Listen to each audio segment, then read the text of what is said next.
आज श्रीलंका भी बोल रहा है, काश हमारे पास भी एक मोदी होता तो बचा लेता। श्रीलंका की माताएं, बच्चे, नौजवान भी बोल रहे हैं, काश हमारा देश भी भारत जैसा होता। 7 साल पहले मोदी ने श्रीलंका को समझाया था। मोदी की बात ना मानकर पछता रहा है श्रीलंका। जो पूछते हैं कि मोदी के रहने से क्या हुआ, वो पहले श्रीलंका की हालत देख ले और समझ ले। श्रीलंका में स्ट्रीट लाइट्स बंद है, बिजली में 13 घंटे की कटौती है, $1 में 294 श्रीलंकन रुपए आ रहे हैं। पेट्रोल डीजल के दाम 50% तक बढ़ गए, दवाओं की कीमत 30% बढ़ गई, चावल 500 रुपए किलो तक मिल रहा है, एक कप चाय की कीमत 100 रुपए, ब्रेड के एक पैकेट की कीमत 150 रुपए, एलपीजी सिलेंडर के दाम 4000 के पार पहुंच चुके हैं। एक्सपोर्ट से कमाई सिर्फ $12 अरब की है, लेकिन इम्पोर्ट का बिल आ रहा है 22 अरब से ज्यादा। पेट्रोल 254 रुपए प्रति लीटर पहुंच चुका है, डीजल 176 रुपए प्रति लीटर, और कमाई बिल्कुल ठप।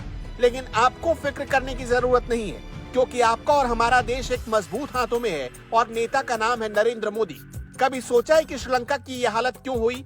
कमजोर नेतृत्व, राजनीति में जमकर घुसखोरी और लूटमार, इससे भी बड़ा चीन के कर्ज का चंगुल और मोदी की बात न मानना श्रीलंका की ऐसी हालत के जिम्मेदार हैं। श्रीलंका के ऊपर करीब $7 बिलियन का कर्ज है। लिट्टे के साथ संघर्ष में श्रीलंका को लगा कि चीन ही उसका दोस्त है। चीन से ताबड़तोड़ पैसे लेकर श्रीलंका में पुल, सड़क, रेलवे, बंदरगाह, हवाई अड्डे, विशेष आर्थिक क्षेत्र और तेल रिफाइनरियां बनाई गई। श्रीलंका ने 1980 में लिबरलाइजेशन की पॉलिसी शुरू की थी। इसी पॉलिसी का चीन ने भरपूर फायदा उठाया। हम्बनटोटा बंदरगाह पर श्रीलंका को भारत की मौजूदगी रास नहीं आई, उसने ये बंदरगाह चीन को सौंप दी। इस बंदरगाह को वो चीन के साथ साझा करने लगा और अंजाम ये हुआ कि आज ये बंदरगाह पूरी तरह चीन के कब्जे में है, श्रीलंका के हाथ से निकल चुका है। श्रीलंका ने चीन से कुल $5 बिलियन का कर्ज लिया है और साथ ही वो भारत और जापान के कर्ज तले दबा हुआ है। हालांकि श्रीलंका ने चीन से हाल ही में कर्ज की शर्तों में सरलता लाने की बात कही थी, लेकिन चीन ने उसे ठुकरा दिया। श्रीलंका के पूर्व राष्ट्रपति महिंद्रा राजपक्षे ने अपने शासनकाल में भारत को छोड़कर चीन को अपना भरोसेमंद साथी मानना शुरू कर दिया। बस डूबने की शुरुआत यहीं से हुई। महिंद्रा राजपक्षे ने 2 निर्णय लिए। एक तो कृषि क्षेत्र में केमिकल फर्टिलाइजर को बैन किया गया और 100% ऑर्गेनिक खेती करने को कहा गया।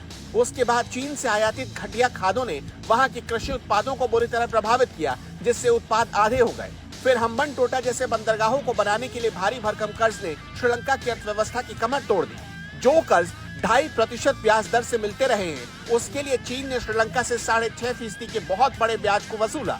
चीन की चिकनी चुपड़ी बातों में श्रीलंका को लगा, चलो हमें हमारी मंजिल मिल गई। लेकिन आज श्रीलंका का बच्चा बच्चा अपनी ही सरकार के फैसले को कोस रहा है। खुद वहाँ की सरकार भी सोच रही है, कौन सी मनहूस घड़ी में चीन का हमने हाथ पकड़ा था। और लोग भारत का एग्जाम्पल दे रहे हैं, देखो भारत कितना मजबूत है, वहाँ का नेता कितना मजबूत है।